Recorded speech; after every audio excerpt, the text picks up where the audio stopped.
my preview of New Japan Pro Wrestling's Destruction in Hiroshima. I hate that they call it that.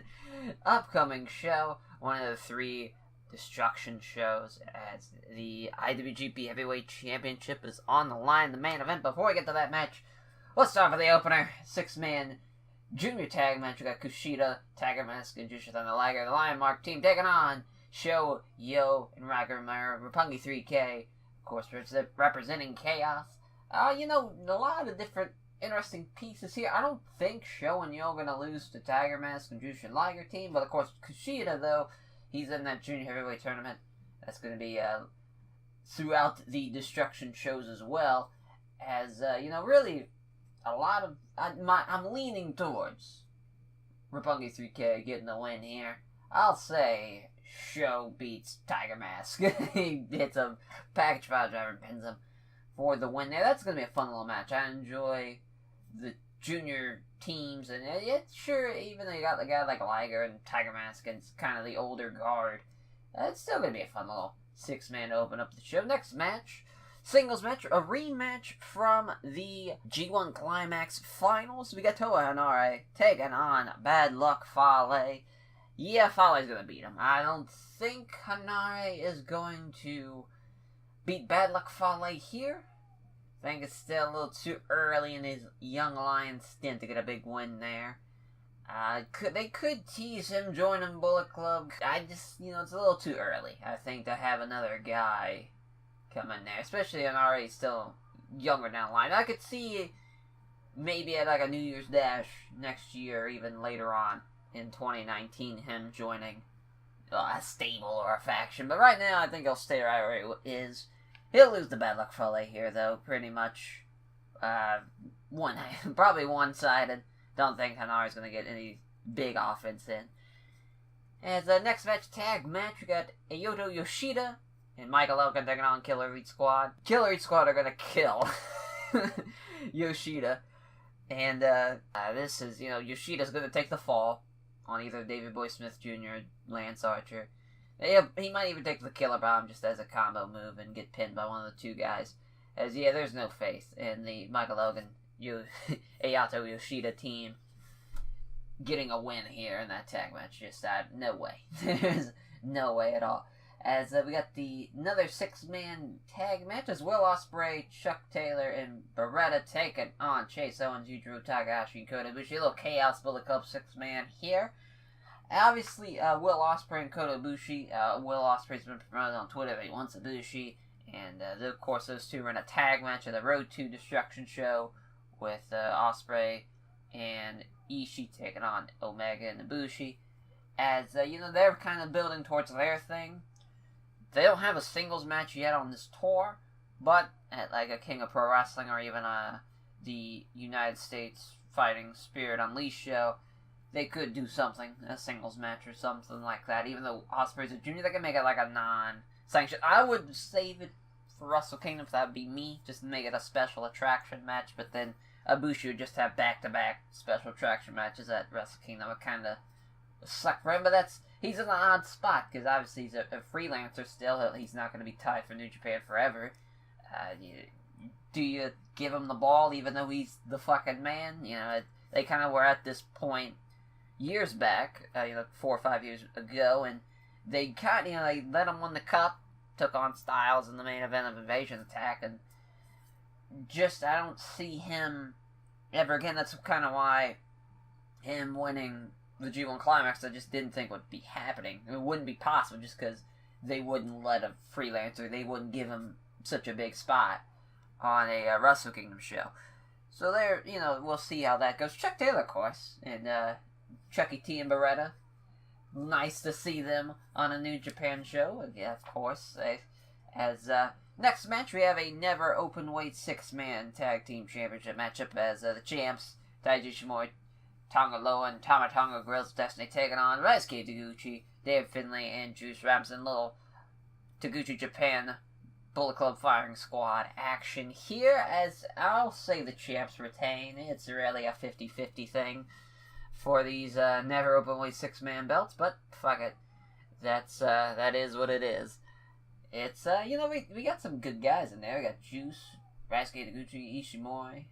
That's gonna be some talent in there. It's just obviously Juice as the IWGP US champion. It'd be weird him being a double champion, but since it's the never openweight 6-man belts, who really cares? Kind of the stuff that the equivalent of the never openweight 6-man belts are what you get in a cereal box. I mean, it's just there's no prestige there. Nobody gives a shit about them.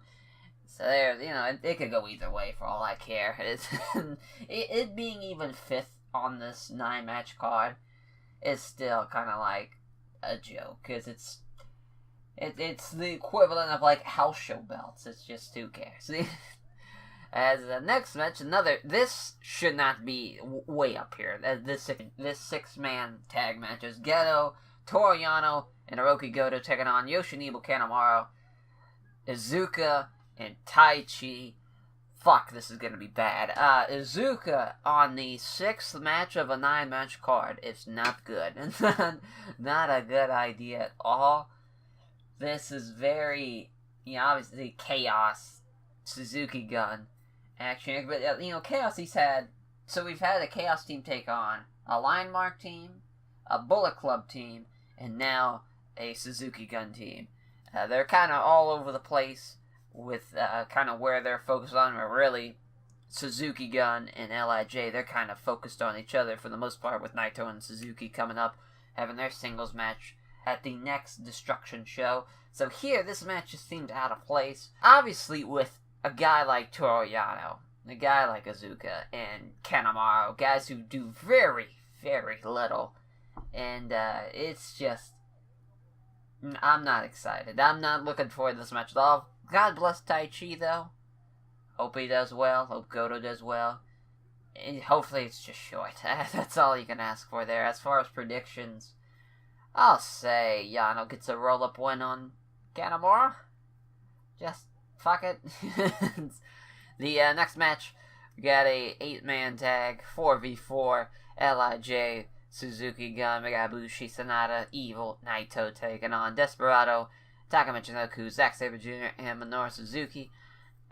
If I'm going to suggest a prediction, I'll say, maybe Naito Suzuki will touch very little, either at the end of this match or at the beginning of this match, not really do anything else.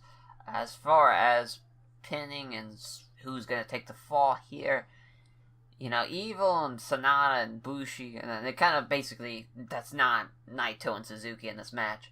They are in a spot where they can be a part of something, where they're not really a part of something in the upcoming shows, so they could fend off one another to kind of build to something in the future. Really, I would love Sanada and Zack Sabre Jr. get involved again in something down the line. Those two, their styles fit so well and they're great together. As far as, I'll say Sanada makes Desperado tap. That'll work. He'll hit Skull's end. Make him tap. As a co-main event, 6-man tag here. Some chaos.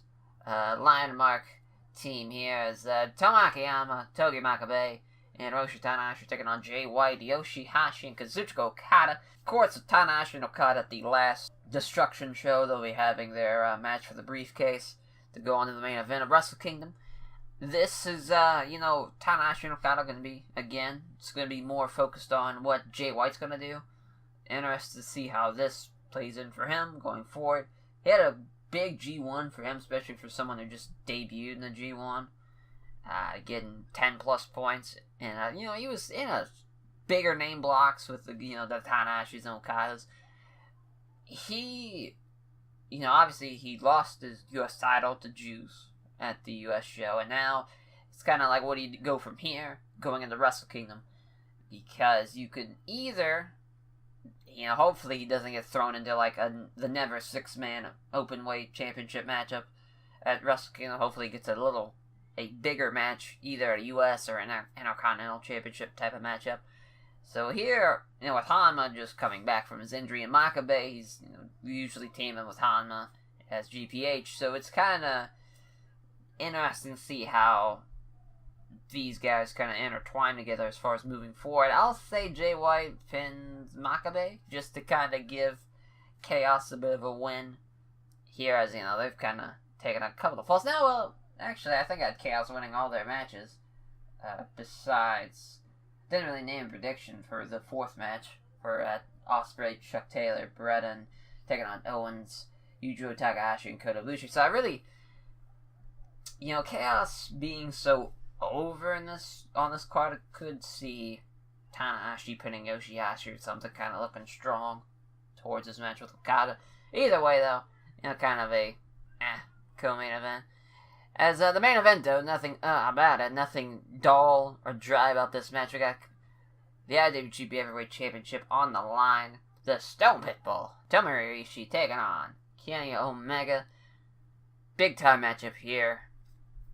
Very excited to see how this goes. Of course, these two have had great chemistry throughout the past 2 years.